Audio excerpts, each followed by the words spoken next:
Get ready to be shocked and amazed as we delve into the world of senior citizens and their dark secrets. They may have lived long and seemingly innocent lives, but behind closed doors, some of our beloved elderly have committed heinous crimes that will make your jaw drop. From fraud and embezzlement to even murder, these seniors could have broken the laws in ways you never could have imagined. So buckle up and prepare to be astounded as we reveal the top 7 crimes committed by senior citizens. This is not your grandmother's bingo night. Crime 1. Dennis Rader, also known as the BTK Killer, was one of the most notorious serial killers in American history. His crimes spanned over several decades, and his chilling signature was leaving behind letters to the police and media detailing his heinous acts of violence. Born in 1945, Rader grew up in Kansas and had a seemingly normal childhood. However, he would later admit to having sadistic fantasies from a young age, including tying up and torturing his victims. Rader began his killing spree in 1974 when he murdered 4 members of the Odero family in their Wichita, Kansas home. He then went on to commit a series of brutal murders over the next few years, targeting women and children. Rader was known for meticulously planning each murder, often stalking his victims for weeks before attacking them in their own homes. What made Rader stand out from other serial killers was his desire for attention. He would taunt the police and media, sending them letters with cryptic messages and disturbing drawings. He even went so far as to install a phone line in his own home, which he used to communicate with the authorities. Despite years of investigations, Rader evaded capture for over 3 decades. It wasn't until 2004, when he sent a floppy disk to the police, that he was finally caught. The disk contained metadata and could only have been added by someone using a computer at his church, which led investigators to Rader. Rader ultimately pleaded guilty to 10 counts of first-degree murder and was sentenced to 10 consecutive life sentences in prison. His crimes and his bizarre behavior have made him a subject of fascination for true crime enthusiasts and psychologists alike. Dennis Rader's case serves as a reminder that even seemingly ordinary individuals can be capable of unimaginable acts of violence. It is also highlighting the importance of forensic technology and police diligence in solving even the most elusive cases.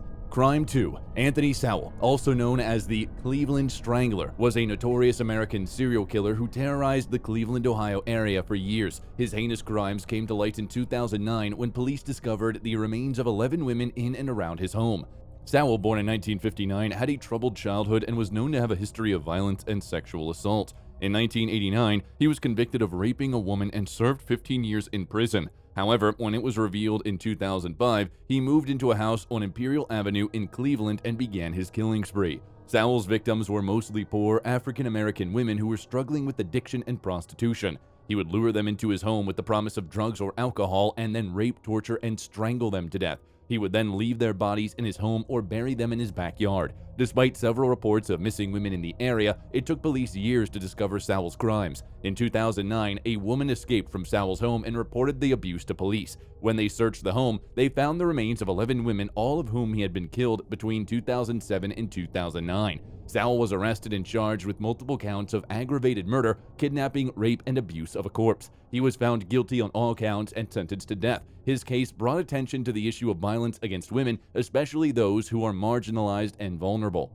Crime 3. Samuel Little was a known American serial killer who was active between 1970 and 2005. He confessed to killing at least 93 people across 19 states in the U.S., making him one of the deadliest serial killers in American history. Born on June 7, 1940 in Reynolds, Georgia, Little had a troubled childhood. He was abandoned by his mother and raised by his grandmother. As a young man, Little began to have brushes with the law. He was arrested numerous times for crimes such as theft, assault, and rape. Little's modus operandi was to target vulnerable women, often prostitutes or drug addicts, who he would strangle and then dispose of their bodies. He was able to evade capture for decades, as many of his victims were never reported missing or were misidentified.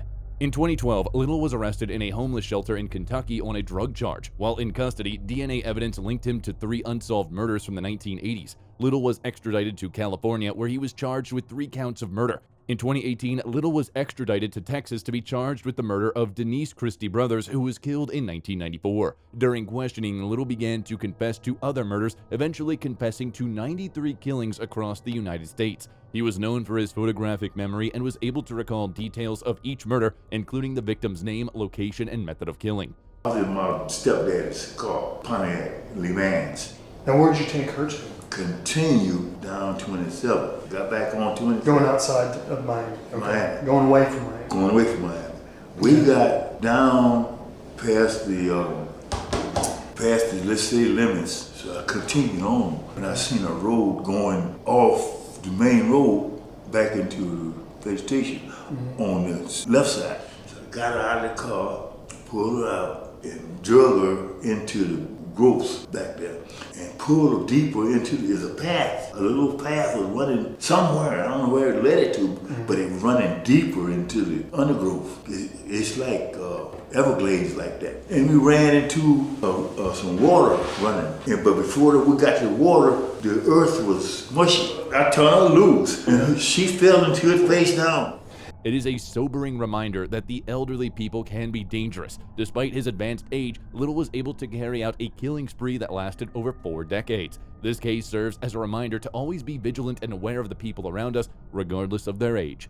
Crime 4. Joseph DAngelo, also known as the Golden State Killer, was a notorious serial rapist and murderer who terrorized California in the 1970s and 1980s. DAngelo was a former police officer who used his knowledge of law enforcement tactics to evade capture for decades. DAngelo's crimes began in 1974 with a string of burglaries and escalated to sexual assaults and eventually murder. His modus operandi involved breaking into homes at night, binding and gagging his victims, and then raping or murdering them. The Golden State Killer was responsible for at least 13 murders and more than 50 rapes across California. Despite an intense manhunt, DAngelo eluded authorities for over 40 years until 2018, when advances in DNA technology finally led to his arrest. DAngelo was identified through a genealogy website where investigators uploaded DNA samples from the crime scenes and matched them to distant relatives of the suspect. In 2020, DAngelo pled guilty to 13 counts of murder and numerous other crimes. I've listened to all your statements, each one of them, and I'm truly sorry to everyone I've heard. Thank you, Your Honor. Thank you, sir. Bringing an end to one of the most notorious unsolved crime sprees in American history. The case highlights the dangers of having individuals with law enforcement training and access to sensitive information committing heinous crimes. Crime 5. Rodney Alcala was a charismatic and handsome man who appeared on the popular television show The Dating Game in 1978. Despite being a convicted rapist and registered sex offender, he was selected as the winning bachelor by the female contestant. Little did she know, Alcala was a serial killer who had already murdered at least 5 women. Born in San Antonio, Texas in 1943, Alcala's criminal history began in the late 1960s with his first known attack on an 8-year-old girl. He was able to elude the authorities for years, continuing to rape and kill women throughout the 1970s. In 1979, he was finally caught and convicted of the murder of 12-year-old Robin Simpson. However, his conviction was overturned on a technicality and he was granted a new trial. In the years that followed, Alcala's dark secrets began to unravel. Police discovered a storage locker belonging to him that contained hundreds of photographs of young women, many of whom were never identified. He was eventually linked to several other murders and was sentenced to death in 2010 for the murders of 4 women and a 12-year-old girl. Despite his heinous crimes, Alcala was known for his charming demeanor and ability to manipulate people. He used his charisma to lure his victims, who often had no idea why they were in danger until it was too late. What are you called, and what do you look like? I'm called the Banana, and I look really good. Alcala's case is a reminder that elderly people can also be capable of committing heinous crimes. It is important to remember not to let age or appearance cloud our judgment and to be aware of the signs of potential danger. Additionally, it's crucial for law enforcement to thoroughly investigate any suspicious behavior regardless of the suspect's age or background.